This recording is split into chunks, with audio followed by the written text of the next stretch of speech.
국회는 오늘 본회의를 열고 윤석열 정부의 제2요구권 행사로 폐기됐던 농업재해보험법과 대책법을 다시 통과시켰습니다. 김상환 헌법재판소장 후보자 임명 동의안도 가결됐습니다.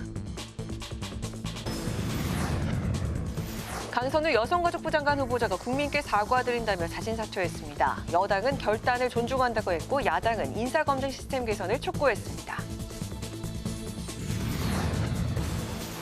여당은 전국적인 폭우 피해 신속한 복구와 물가 안정 대책 마련에 당력을 집중하겠다고 밝혔습니다. 국민의힘은 예비 경선 규칙을 확정한 가운데 당권 주자들의 출마 선언이 잇따르고 있습니다. 전 총장 바깥의 시각으로 정치권 핵심 이슈를 풀어보는 정치외전, 갑질 논란에 빚었던 강선우 여가부 장관 후보자가 사퇴했습니다. 대통령실 인사검증 시스템의 문제를 짚어보고 극우 내홍이 격화되고 있는 국민의힘의 진로를 전망해봅니다.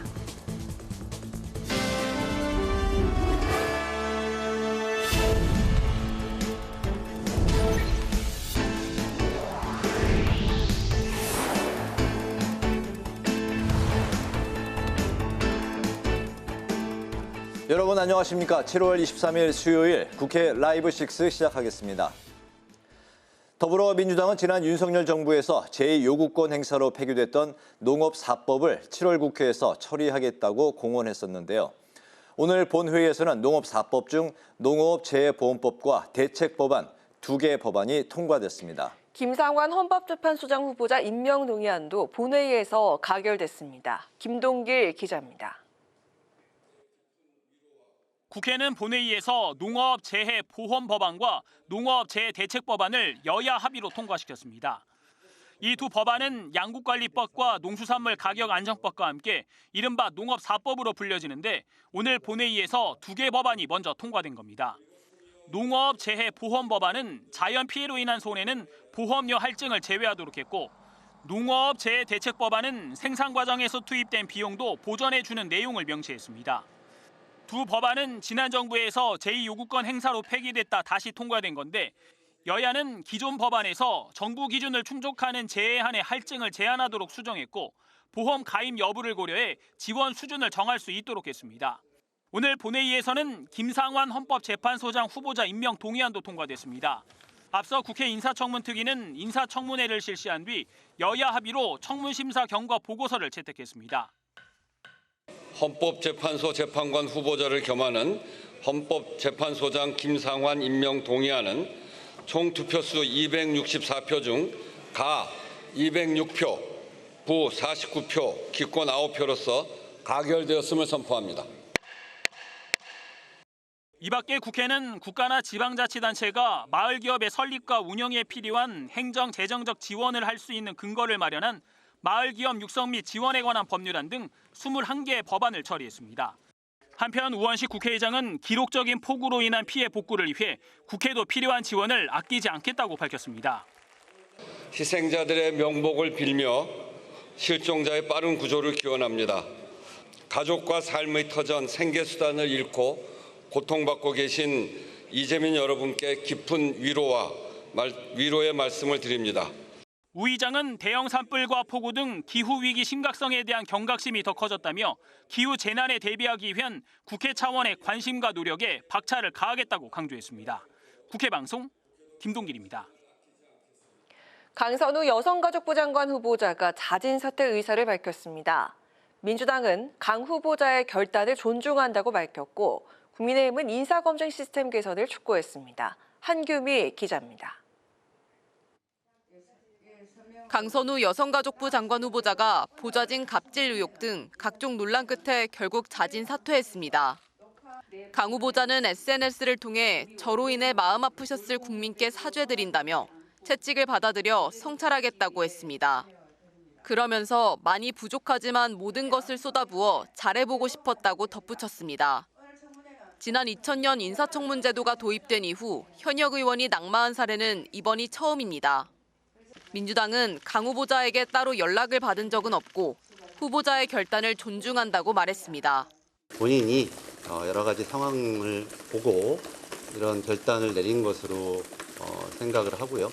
그래서 다시 한번 당도 그 마음에 여러 가지 사족 달지 않고 존중한다는 말씀을 드리고 싶습니다. 민주당은 또 강 후보자 사퇴 문제와는 별개로 보좌진 처우 개선과 관련해 노력하겠다고 밝혔습니다. 국민의힘은 늦었지만 강 후보자가 자진 사퇴한 점은 인정하고 앞으로 인사검증 시스템을 바로잡아야 한다고 촉구했습니다.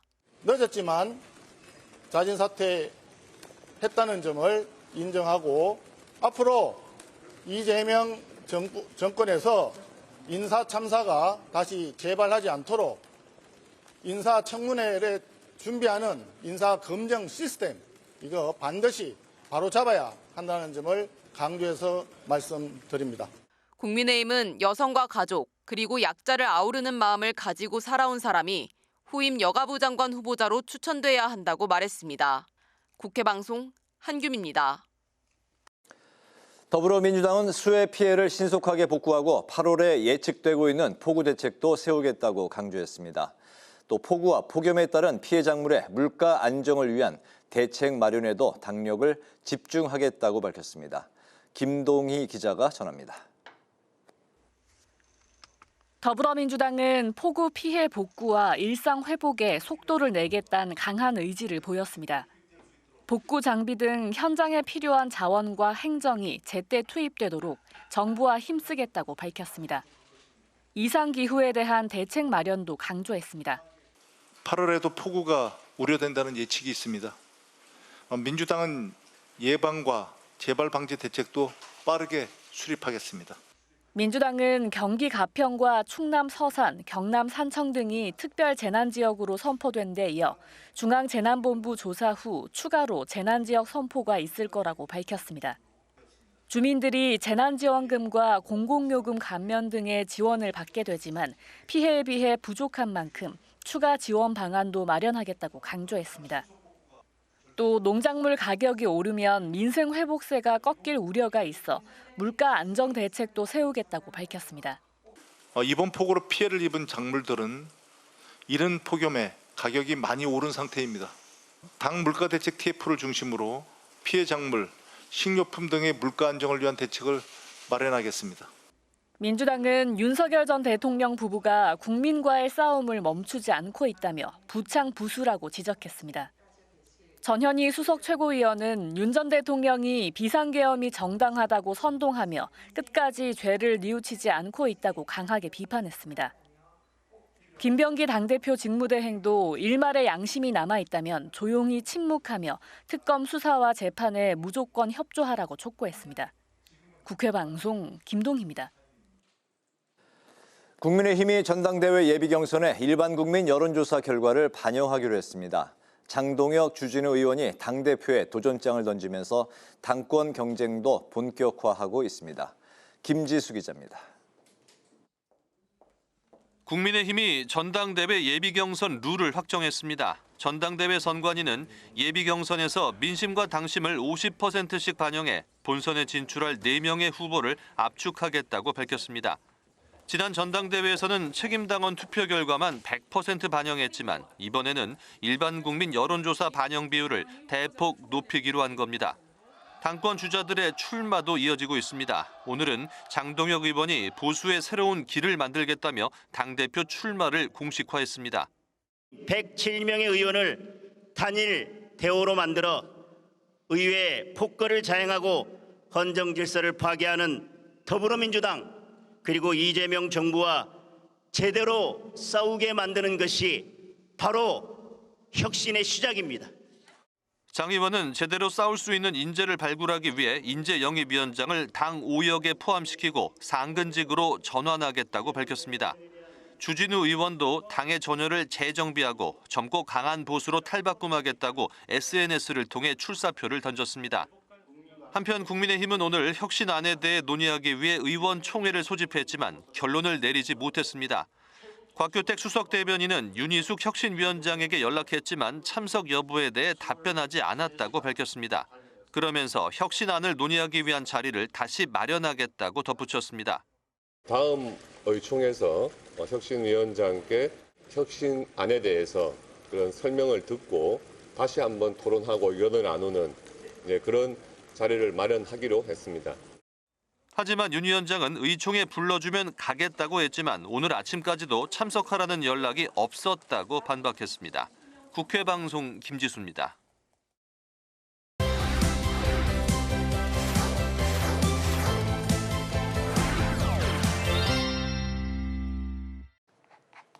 이슈픽 서한한 개건 기자와 함께 이재명 정부가 추진 중인 세법 개정안 이야기부터 나눠보도록 하겠습니다. 서한한 기자 안녕하세요. 네, 안녕하십니까? 네, 정부가 세법을 손보면서 세법 개정안이라는 이 말 대신에 세제 개편안 추진이라고 이야기를 하고 있습니다. 이게 새 정부의 철학이 담긴 거라 하는데 세제 전 분야를 손질하겠다 이런 거잖아요. 네, 일단 이 소득이나 금융 또 재산세와 관련해서 나오는 언론 보도들에 대해서 기획재정부, 이 정부는 일단 일관되게 이 세제 개편안이라는 표현을 사용을 하고 있습니다.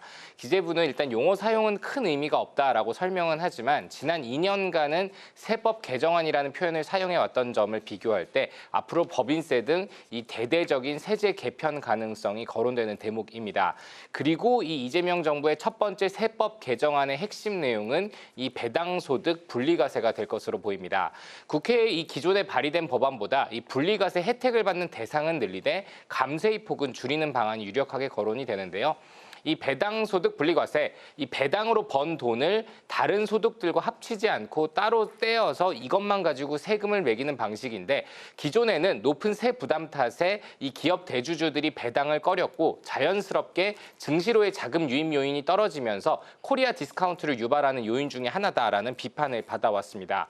이 더불어민주당 이소영 의원이 발의한 소득세법 개정안을 토대로 일단 정부와 여당의 의견을 정리해서 처리할 가능성이 점쳐집니다. 네, 하지만 이 경우에는 세수가 줄어든다는 우려가 나오고 있는데 그렇기 때문에 지금 법인세를 다시 올려야 하나 이런 얘기도 있고 또 이견도 있더라고요. 네, 먼저 살짝 말씀드렸지만 이 이재명 정부가 배당소득 분리과세 도입을 검토하는 이유 중에 하나는요. 결국 주주의 환원을 강화를 통해서 이 증시로의 자금을 쏟아붓는 이 부양하기 위함입니다. 하지만 이 경우 자연스럽게 세수 감소라는 부분은 피할 수가 없습니다. 때문에 이 법인세를 올리거나 증권거래세 인상안이 대안으로 거론되는 대목이기도 합니다. 일단 윤석열 정부에서 인하했던 이 법인세의 1%포인트의 세율을 다시 복구하되 대신에 과세 구간별로 차등하는 방안이 거론됩니다. 중소기업처럼 매출이나 이익 규모가 낮은 기업들은 법인세 인상을 면하게 해주려는 취지인데요. 또 부족한 세수는 이 증권거래세 인상으로 확보한다는 계획이 거론됩니다. 내부적으로 이 증권거래세를 현행 0.15%에서 0.18%로 0.03%포인트 인상하자는 건데 이 경우 정부는 이 5년간 16조 원의 세수 증대 효과를 볼 수 있을 것으로 추산하고 있습니다. 다만 야당은 물론 여당 내에서도 반발이 나옵니다. 이 국민의힘에서는 법인세 인상 움직임에 대해서 이 우리나라가 전 세계적으로 법인세율이 높은 국가 중에 하나라는 이유로 반기업 정책이라며 반발하고 있고요. 또 배당소득 분리과세에 대해서 여당 내 일각에서는 이 부자 감세라는 비판이 적지 않습니다. 특히 큰 정부를 지향하는 민주당 내에서는 올해로 3년째 이어진 이 세수 결손을 방지하기 위해서라도 세입 기반을 더 확충해야 된다라는 주장도 나오고 있거든요. 때문에 정부는 조만간 이 막바지 세부 조정을 거쳐서 구체적인 내용을 담긴 이 세제 개편안을 발표한다는 계획입니다. 네, 그리고 민주당에서 추진 중인 양곡법 개정안도 다뤄보도록 하겠습니다. 원래는 그 추수 전에만 이렇게 처리를 하자 이렇게 가이드라인을 잡았었는데 당장에 최근 국회에서 비공개 실무회의를 열고 최대한 빠르게 처리하자 이렇게 입장을 모았다고요? 네, 정부와 여당이 지난 21일이죠. 이 농업사법을 이번 7월 임시국회에 처리하기로 합의를 했습니다. 이 7월 임시국회 마지막 본회의 날짜가 8월 4일로 예정돼 있기 때문에 나머지 두 개 법안 이때 처리될 가능성이 점쳐지는데요. 이 농업사법 이 양곡관리법, 일명 양곡법이죠. 그리고 농수산물 유통가격안정법, 이른바 농안법이고요. 그리고 농업재해보험법과 농업재해대책법 등이 있습니다. 그리고 앞선 리포트에서 보신 것처럼 이 중에 농업재해보험법과 대책법은 본회의 통과가 됐고요. 이전 정부에서 이 농식품부가 강하게 반대했던 농업사법 가운데 이제 남은 것은 두 개 법안, 즉 양곡법과 농안법 개정안인데 이에 관심이 쏠립니다. 이 초과 생산된 쌀을 정부가 의무 매입하는 개정안에 대해서는 이 농식품부가 조건부 매입을 대안으로 제시하고 있죠. 이 쌀 매매 면적을 이 감축 실적에 연동해서 의무 매입을 하는 방식입니다. 또 농안법의 경우는요, 이 주요 농산물의 시장 가격이 기준 가격 미만으로 떨어지게 되면 그 차액을 정부가 보전하는 가격 안정제를 도입하는 게 주된 내용입니다. 이 법안들 모두 원래 9월이나 10월 중 처리 가능성이 점쳐졌지만 일정이 이렇게 앞당겨진 것은 이 최근 한미 관세 협상에서 미국 측이 이 농수산물의 개방 수준을 높이기를 요구한다는 얘기가 나오면서 농민들의 불만이 나올 수 있다는 여론을 고려했다는 분석이 함께 나오고 있습니다. 네, 그리고 민주당은 또 자사주 소각 의무화 등 더 센 상법 개정을 추진 중이잖아요. 국민의힘에선 기업 경영권이 흔들릴 수 있다 이런 우려가 나오더라고요. 네, 이 자사주라는 것부터 좀 짚어보겠습니다. 자사주는요, 기업이 자기 발행 주식을 매입해서 회사가 보유하는 것으로 의결권은 없고 당연히 배당 청구권도 없지만 이 주로 경영 안정권 효과가 큽니다. 또 자사주로 이 임직원들에게 스탁 옵션도 줄 수 있고요. 하지만 문제는 이 자사주의 비중이 과하게 늘어나면 그만큼 기존 주주들이 들고 있던 주식 가치가 희석되면서 주가가 오를 수 있는 포인트가 그만큼 줄어든다는 데 있습니다. 이 부동산 등으로 쏠릴 자금을 주식 금융으로 최대한 방향을 바꾸겠다는 게 이 민주당과 정부의 이 계획이기 때문에 대기업에 대해서는 이 자사주 소각을 의무화하는 법안들이 추진되고 있는 겁니다. 민주당 내 코스피 5천 특위위원으로 활약하는 김남근 의원이 발의한 이 상법 개정안에는요, 대기업 자사주는 취득일로부터 1년 내 소각 의무화를 규정했고요. 민병덕 의원 발의안 역시 1년 내 소각을 의무화했고, 김현정 의원은 취득 즉시 소각, 또 기존 자사주는 6개월 내 소각을 의무화하고 있습니다. 다만 이 임직원 보상을 위한 자사주는 예외 규정을 모든 개정안 법안 발의된 것들이 포함하고 있습니다. 재계와 야당은 당연히 경영권 방어 수단 없이 적대적인 M&A에 노출시키는 반기업법이라고 주장을 합니다. 대신에 이 차등 의결권이나 황금주처럼 경영권 방어 제도가 필요하다는 입장인데요. 이 CJ그룹의 최고 경영자 출신인 최은석 국민의힘 의원, 이 상법 일부 개정 법률안을 최근에 발의했는데 이 포이즌 필 내용을 담았습니다. 이 적대적 인수 합병이나 경영권 침해가 발생했을 때 인수를 시도하고 있는 대상을 제외하고 기준 주주에게만 저가의 신주 인수권을 부여할 수 있도록 하는 내용을 담고 있습니다. 네, 고맙습니다. 오늘 이슈픽은 여기까지 들어보도록 하겠습니다. 서하나 기자와 함께했습니다.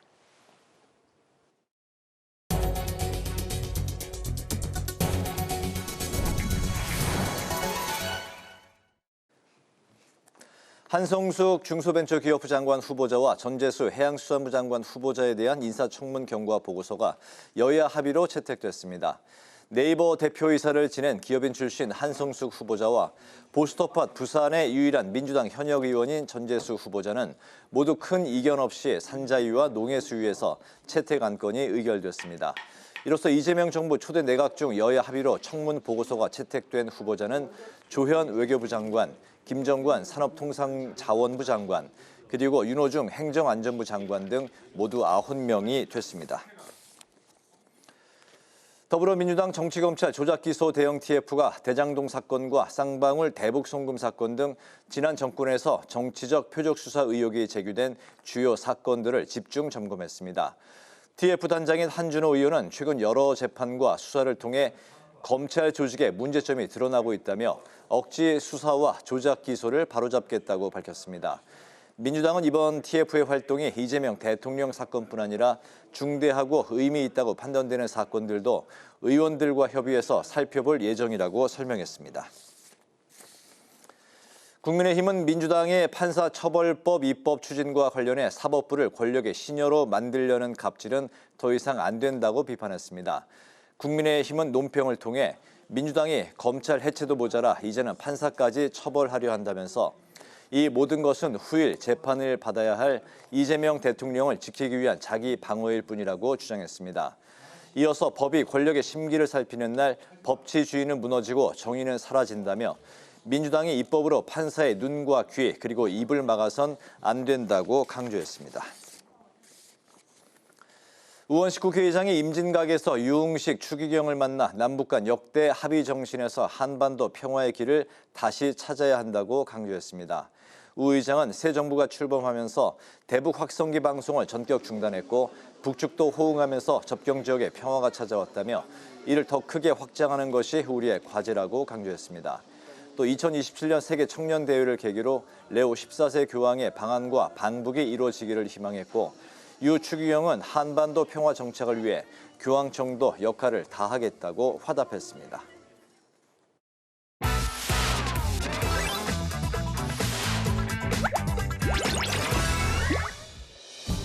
7월 23일 강아랑이 전해주는 정치권의 뜨거운 말말말 강아랑의 정치랑입니다.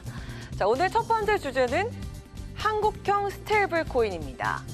더불어민주당이 한국형 스테이블 코인 법제화에 속도를 내는 모습입니다. 달러 스테이블 코인이 만들어져서 쓰나미처럼 몰려오면 우리의 통화는 원화는 거의 사용하지 않게 될 개연성이 높습니다. 결제 시장에서 미국의 달스코 이 전부를 우리가 이겨낼 수 없다 하더라도 그 일부를 포션을 차지할 수 있는 마지막 절호의 기회라는 말씀을 드립니다. 일정한 포션을 차지하는 것이 훨씬 우리에게 유리한 조건이다. 스테이블 코인이란 가상자산으로 분류됩니다. 대표적인 가상자산이자 가치 변동성이 큰 비트코인과는 달리 1달러의 가치를 지니는 디지털 화폐를 뜻합니다. 최근 미국이 달러 스테이블 코인의 금융통화 정책에 포함하는 법안을 통과시키자 우리도 원화를 기반으로 한 디지털 화폐 시스템을 구축해야 한다는 목소리가 나오고 있는 건데요. 예를 들어서 원화 기반의 스테이블 코인이 만들어질 경우 1코인은 1,000원의 가치를 가지는 디지털 자산이 되는 겁니다. 한국은행은 여전히 신중한 모습입니다. 진짜 돈처럼 쓸 수 있는 스테이블 코인 도입은 기존 통화 질서에 혼란을 가져올 수 있다면서 최악의 상황까지도 대비해야 한다는 건데요. 우려 속에도 한국형 스테이블 코인을 제도화하기 위한 관련 법안들은 속속 나오고 있는 상황입니다. 원화 가치를 안정적으로 보호하면서도 변화하고 있는 세계 금융시장에 대응해야 한다는 건데요. 김재석 국민의힘 의원도 관련 법안을 준비 중인 것으로 알려지고 있죠.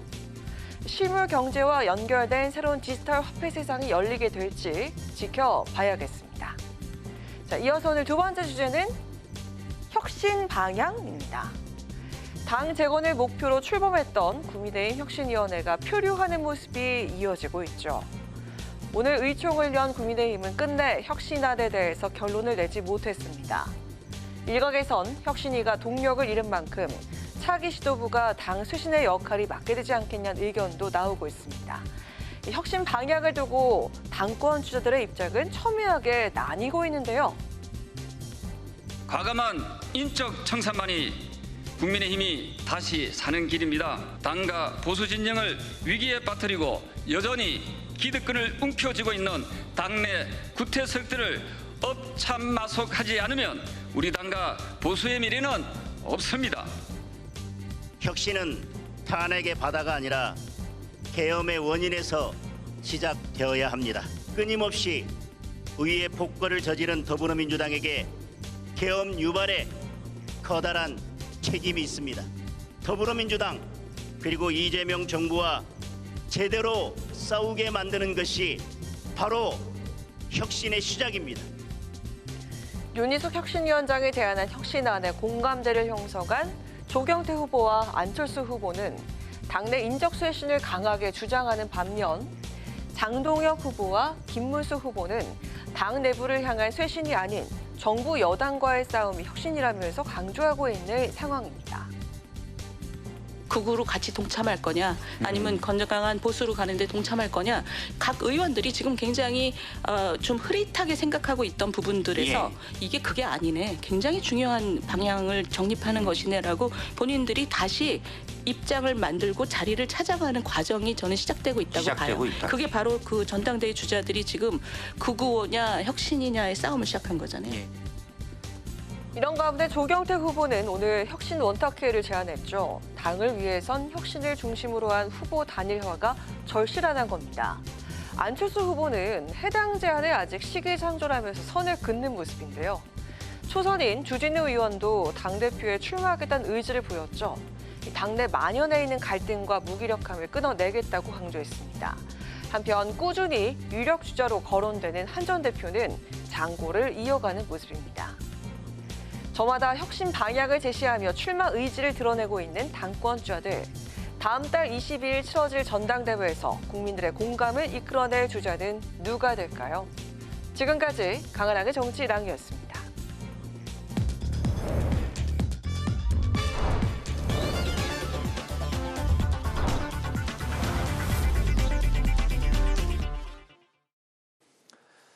네, 정치 현장에서 한 걸음 떨어져 보다 객관적이고 분석적인 시선으로 정치권의 쟁점을 들여다봅니다. 정치 외전 홍익표 전 더불어민주당 의원, 조혜진 전 국민의힘 의원 두 분 나오셨습니다. 안녕하십니까? 예, 어서 오십시오. 반갑습니다. 네. 그동안 이제 말도 많고 탈도 많았던 강선우 여가부 장관 후보자에 대한 논란이 이제 일단락이 된 것 같습니다. 결국 이제 오늘 오후에 자진 사퇴를 했는데요. 당시 대통령실이 청문 보고서 재송부를 요청하면서 임명을 강행할 것으로 이제 보였었는데 오늘 여러 가지 상황이 이제 급변했습니다. 박찬대 의원의 공개 사퇴 요구가 이제 나온 직후에 자진 사퇴 의사를 이제 밝혔기 때문에 이것도 이제 하나의 좀 원인으로 제공을 한 게 아닌가 뭐 생각도 되는데 어쨌든 마무리가 된 이번 사태 좀 어떤 점을 짚어봐야 할지 먼저 그 조혜진 의원님 생각부터 들어볼까요? 예. 결과는 여권 입장에서 볼 때는 잘 한 거죠. 조금 더 일찍 했으면 더 좋았겠다는 생각이 드는 것이 사례가 워낙 뭐 분명하고 여론의 그 반응이 이미 전 아니다라는 것이 나온 게 꽤 됐거든요. 네. 그런 점에서 약간 늦은 감은 있지만은 어제 그제에 대통령실에서 국회에다가 이 청문 보고서 송부를 다시 요청하고 임명 강행 절차를 밟은 것을 보면서 그걸 보면서 그냥 임명하려는구나 아주 그러면 큰일 나는데라고 생각했던 거하고 비교하면 뭐 잘 된 거죠. 근데 어쨌든 이렇게 그동안에 좀 더 빨리 정리할 수 있었는데도 며칠이라도 더 끌면서 여권이 상처 입은 것도 그렇고 강선우 후보자가 뭐 안팎에서 완전히 융단 폭격을 받는데도 계속 버텼던 것도 결국은 대통령이 임명 의사가 있었기 때문에 그랬다고 보여지고 이번에 이제 오늘 정리를 한 것도 결국은 이제 대통령이 정리하겠다고 생각을 해서 그렇게 됐다고 보여지는데 문제는 이 강선우 후보자뿐만 아니라 요전에 이진수 후보자 그 지명 철회도 있었지만은 나머지 인사청문 대상은 아니지만 차관급이라든지 이런 그 대통령실 참모 이런 여러 인사에서 납득할 수 없는 일들이 벌어지고 어떻게 저런 사람을 임명할 수 있지라고 생각. 뭐 일반 국민이나 야당뿐만 아니라 여당 안에서도 그런 이야기 나오는 인사들이 계속 벌어지고 있고 또 일부 또 사퇴도 하고 하는 것들이 계속되면은 이 정부의 집권 초기 국정 동력에 커다란 손실이 올 수 있겠다. 그런 측면에서 이현주 민주당 최고위원이 인사 시스템 손봐야 된다고 이야기했던 것을 대통령이 무겁게 받아들여서 제대로 정비해서 그전에는 인수위 기관이 없었으니까 좀 허겁지겁 그냥 그렇게 해왔다고 이야기를 했지만은 이제는 그것이 통하지 않기 때문에 이 이후에도 그 시스템 그대로 가져가서 계속 이런 문제가 생기면은 큰 문제가 될 수 있기 때문에 이거를 이 좋은 계기로 삼아 가지고 이 인사 시스템부터 국정 기조를 좀 안정적으로 신뢰성 있게 정상적으로 잡아가는 계기가 됐으면 좋겠습니다. 네. 강선우 후보자가 이제 결국 자진 사퇴 형식으로 이제 물러났는데요. 뭐 대통령의 의중이 반영된 게 아니냐 이제 조 의원님께서 말씀하셨는데 어떤 게 가장 이제 포인트입니까 현재 시점에서? 뭐 여러 가지가 복합적으로 작용된 것 같습니다. 우선 청문회가 끝났는데 논란이 끊이지 않았고요. 처음에 이제 보좌진 논란에서 시작해서 이후에 이제 뭐 또 최근에는 이제 대학교에서 그리고 또 전 여가부 장관하고의 논란까지 확산이 줄어들지 않고 계속 논란이 확산된 거죠. 이게 가장 큰 부담이었고 두 번째는 역시 그 정권 초기에 지금 여러 가지 현안도 많고 어려움이 있는데 이런 인사 논란이 국정 운영의 동력을 훼손해서 안 되겠다는 이런 정권 내부의 그 깊은 고민도 있었던 것 같습니다. 강선우 의원 본인도 아마 그런 판단을 좀 했었던 것 같고요. 또 아울러서 또 고민했을 부분이 전체적으로 자칫 이 논쟁이 더 확산됐을 경우에는 최근에 그 국정 지지율이 약간 좀 하락하는 추세를 보였는데 물론 아직은 이게 인사 문제가 반영된 것인지 아니면 기술적 하락인지는 모르겠습니다만 정권 내부에서는 아마 공표된 여론조사 외에도 자체적으로 여러 가지 여론 수렴 기구가 있기 때문에 판단의 자료로 활용되지 않았을까 싶습니다. 그리고 대통령께서도 더 이상 이거를 밀어붙이기에는 조금 여론이 너무 안 좋다 이런 판단도 있었던 것 같고요. 그러다 보니까 전체적으로 그 본인의 자진 사퇴 형식이지만 아마 상당한 내부 조율을 끝에 자진 사퇴 형식으로 강선우 후보자가 장관직을 물러난 것 아닌가 보입니다. 대통령이 이제 어제만 하더라도 이제 24일 그러니까 내일까지 이제 국회에 인사청문 경과 보고서 재송부 요청을 했기 때문에 임명 이제 강행으로 가는 이제 수순으로 당연히 이제 많은 사람들이 봤는데 그렇다면 이제 좀 하루 동안 만약 대통령 의중이 뭐 반영이 된 거라면 하루 동안에 더 여론을 살핀 거라고 봐야 될까요? 그렇죠. 그러니까 뭐냐면 일요일 날 우상호 정무수석이 발표했지 않습니까? 네. 그때만 해도 사실상 임명을 하겠다라는 의지로 다들 해석을 했고 그렇게 읽혔습니다. 네. 근데 그 이후에 아까 제가 말씀드렸던 대학교 관련 논란이 크게 또 다시 확산됐고요. 그것도 미국 대학 또 국내 성균관 대학에서 논란이 커졌고 그다음에 그 정영애 전 여가부 장관 얘기가 또 그 이후에 터져 나오기 시작했지 않습니까? 네.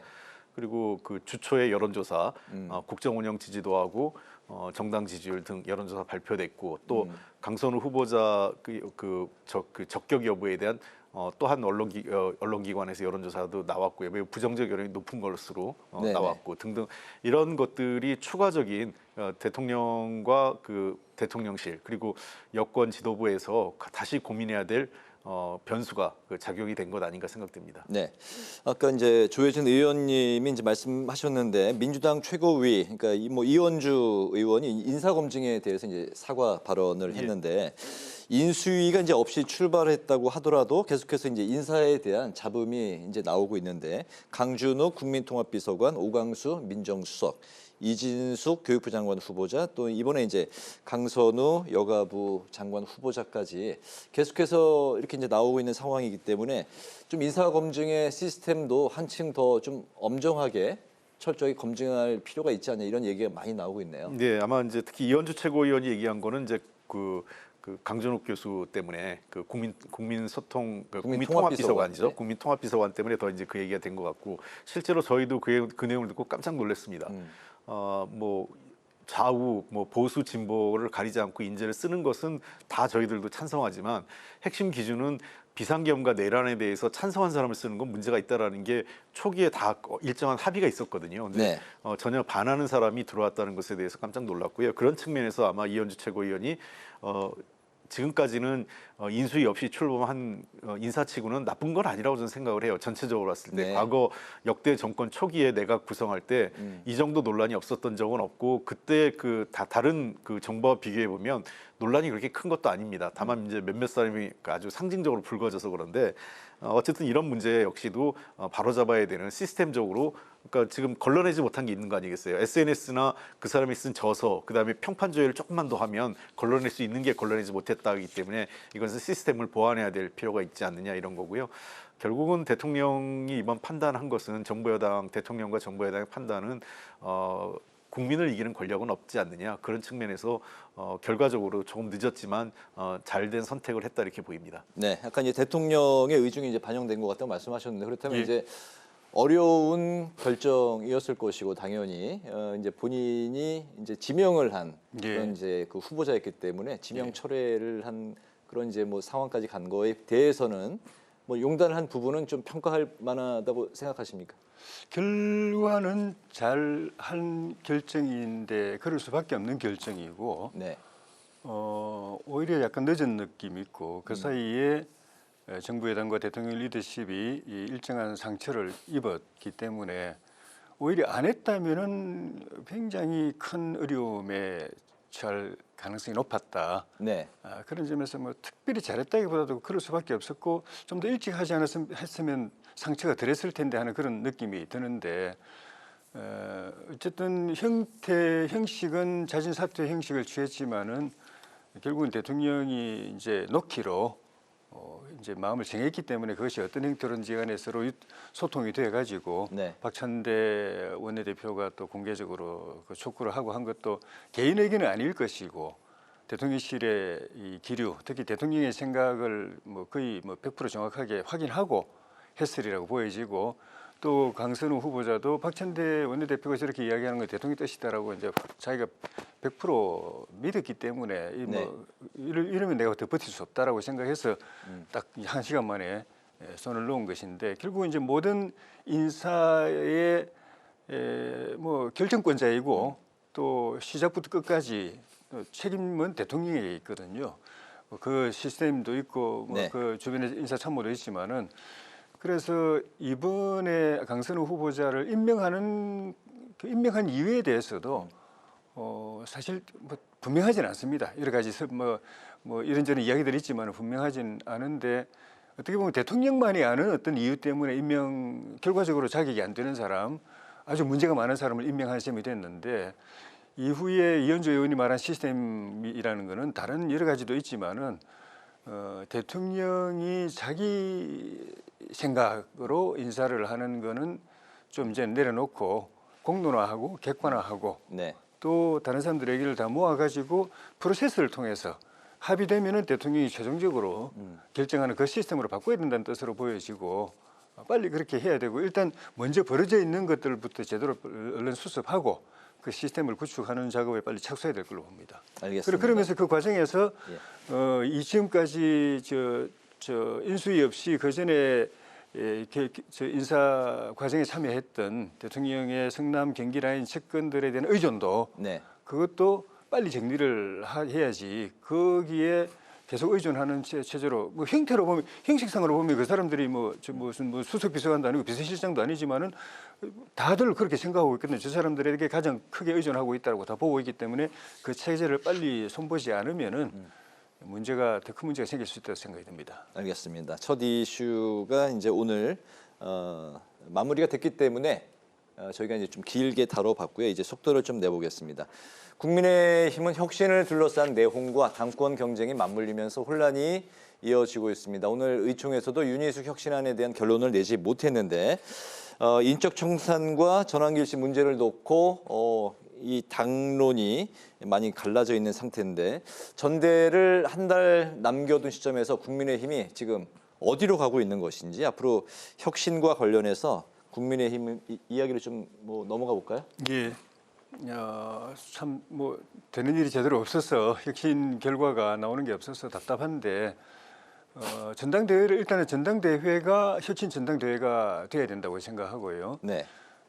혁신 방안, 혁신을 통해서 당이 새로워지고 살아나는 그 길을 찾아가는 그런 전당대회가 되고 그걸 위해서는 그런 데 대한 열정과 비전을 가진 후보들이 다 나와가지고 백가쟁명이 되더라도 국민 뜻, 당원 뜻을 다 있는 그대로 다 표출해서 그걸 중론을 모아가지고 결론적으로는 우리 당을 개혁적인 중도 보수 노선으로 딱 정리해가는 그런 어떻게 보면 노선 투쟁 같은 그런 혁신 경쟁이 전당대회를 통해서 이루어지고 그 과정에서 어쨌든 당의 진로에 대해서 중요한 역할을 하고 있는 현역 의원들이 의원총회뿐만 아니라 이제부터 모든 기회에 이 당이 살아나는 문제, 당의 회생 문제를 정말 절실한 자신의 문제를 생각하고 그 길은 결국 혁신밖에 없다라는 걸 다 인지하고 남의 일처럼 생각하거나 내 이해관계 때문에 이제 계산하고 재고 이렇게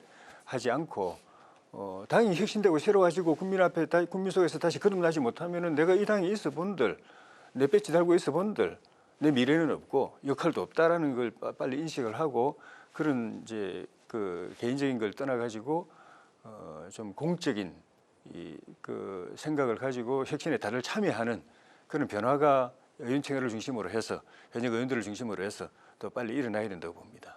네, 좀 당위론을 이제 말씀해 주셨는데 국민의힘의 현재 상황은 좀 어떻게 진단하십니까?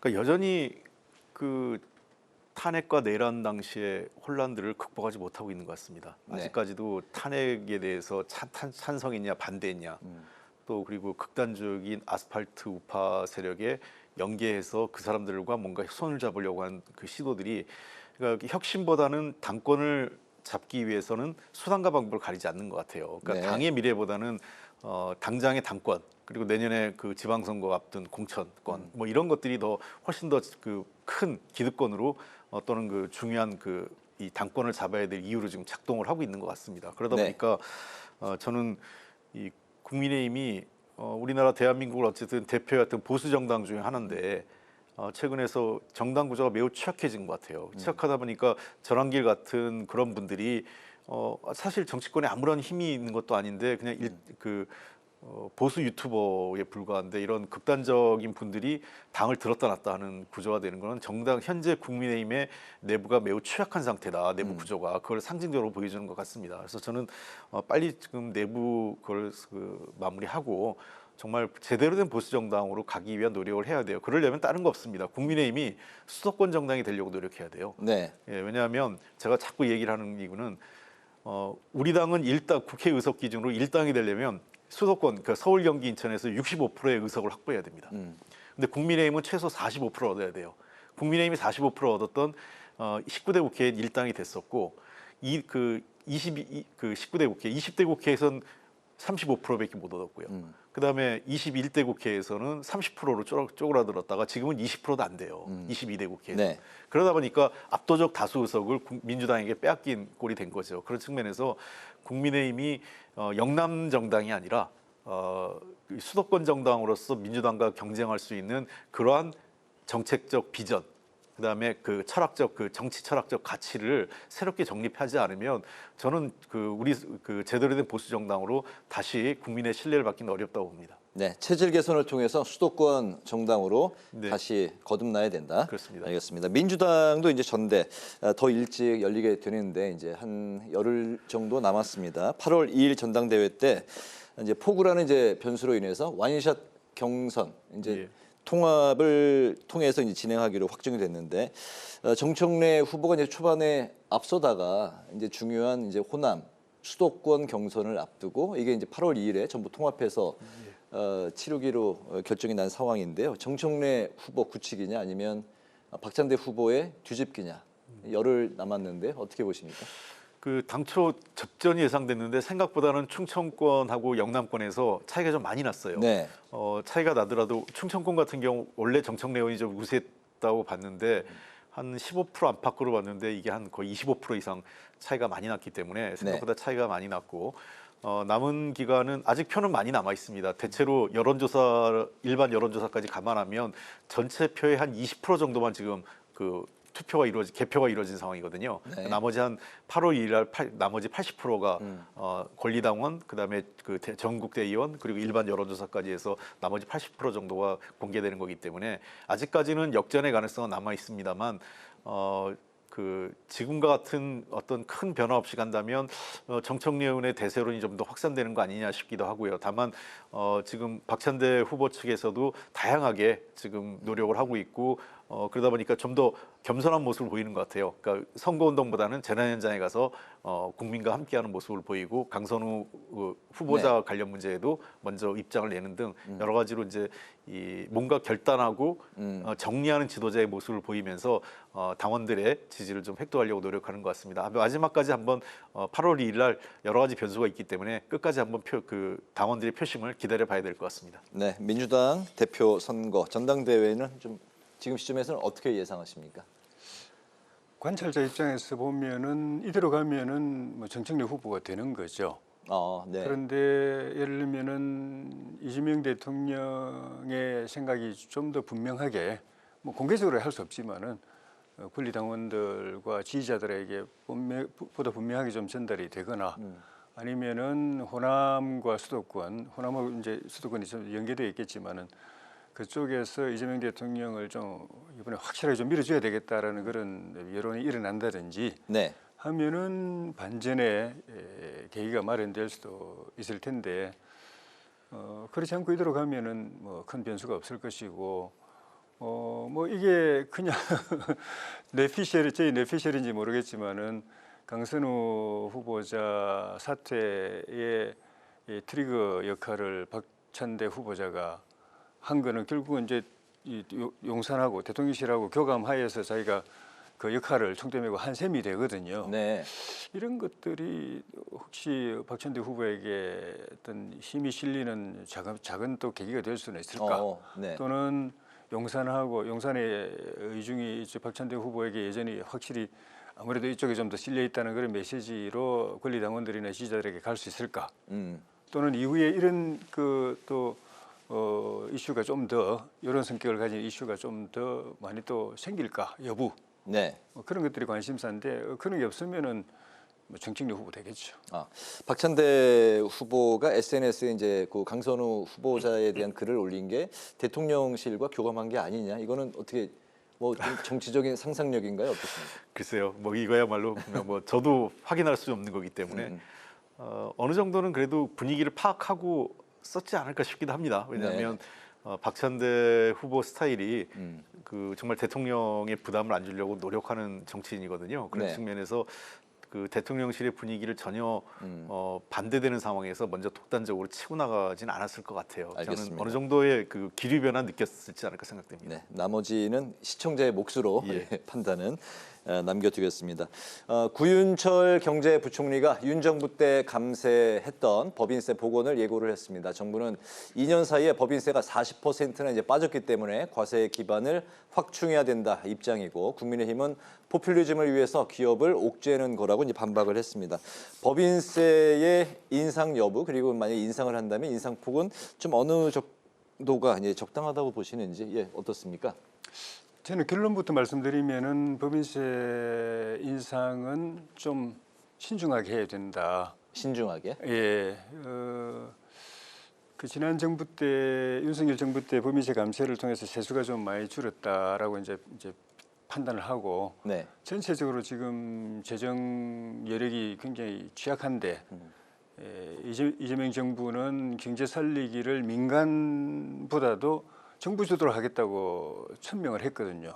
재정 투자를 통해서 하겠다고 이야기했는데 그럴 만한 여력이 없는 거죠. 그러니까 빨리 그걸 채우려면은 정책 수단을 마련하려면 세금을 더 걷어야 되는데 걷을 만한 데가 법인세밖에 없다라고 생각을 하는 것 같은데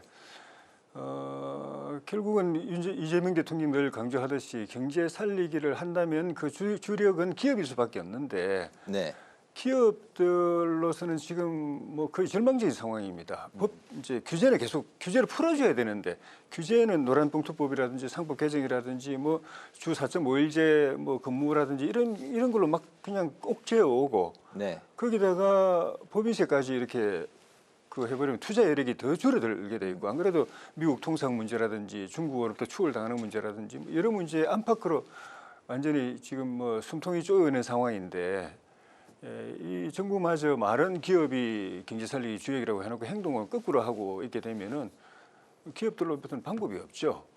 또 하나 그 기업 입장에서는 투자 여력도 그 줄어들지만은 법인세를 많이 걷어가게 되면은 이재명 대통령이 지금 정부가 이야기하는 개미 투자자들한테 배당 좀 늘려주겠다고 이야기하는 것도 지금 안 돼. 그건 거꾸로 가는 거거든요. 지금 배당 과세를 좀 분리 과세를 하겠다는 것도 좀 더 배당 많이 받을 수 있도록 해주겠다는 건데 기업들이 법인세 다 내고 나면 배당할 여력이 없는데 뭐 분리 과세 해준들 뭐 얼마나 더 받아가겠습니까? 그런 정책 충돌 문제도 있고 하기 때문에 좀 신중해야 된다.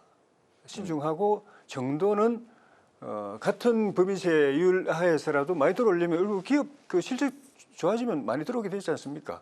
그럼 기업들이 원하는 거 좀 해주고 투자 환경 만들어주고 그거를 표 관리만 생각해가지고 급진 세력들이 이제 민주당 지지층 가운데 좀 강경한 쪽에서 요구하는 대로 따라가다 보면은 안 됩니다. 그래서 그런 점에서 좀 정책을 제대로 좀 했으면 좋겠습니다. 법인세 인상에 대해서 이제 부정적인 말씀을 이제 반대 입장을 사실상 이제 해주신 것 같습니다.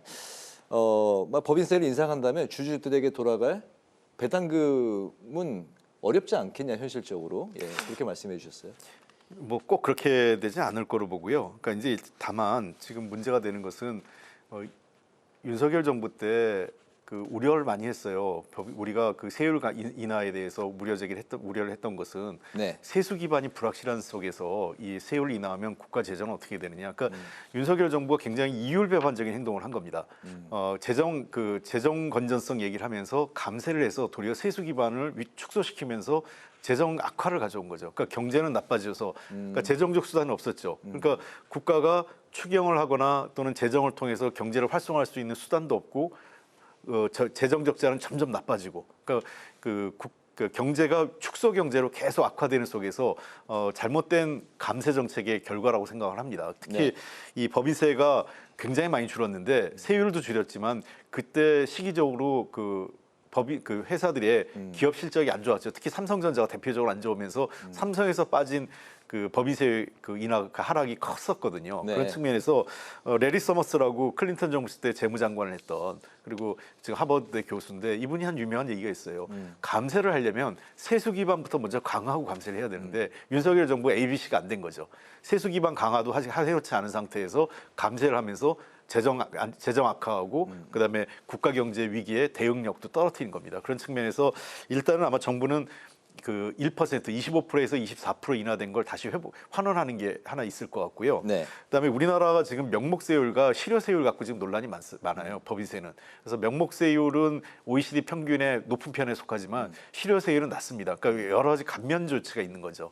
세액 공제나 감면 조치를 대폭 좀 손을 봐서 저는 실효세율을 OECD 평균에 좀 맞추는 게 필요하다 생각을 하고, 그 기업에 대해서는 최태원 대한상의 회장께서 한 얘기가 있어요. 법인세 낮추는 거 자기들도 원치 않는다, 기업들이. 그런 거보다는 반도체 같은 경우 앞으로 국가 미래 AI나 반도체, 로봇 같은 사업들은 대규모 투자가 들어가는 사업 아니겠습니까? 이런 경우에 대기업도 투자 잘못하면 그 기업의 존망이 걸리는 거기 때문에 이런 경우에는 국가가 정책 펀드를 같이 해서 함께 공동 투자를 해서 리스크도 좀 분산하고 이익이 생기면 같이 국가 기관하고 공유하는 이런 시스템이 되면 좋겠다. 지금 대부분의 국가들이 그런 방식을 많이 취하고 있어요. 그런 측면에서 저는 법인세율은 높이더라도 도리어 이런 R&D 비용을 높여서 기업들의 설비 투자나 또는 국가 미래에 대한 투자에는 좀 적극적으로 지원하면서 기업들의 어떤 국제 경쟁력을 높이는 방향으로 경제 정책이 운영됐으면 좋겠습니다. 네,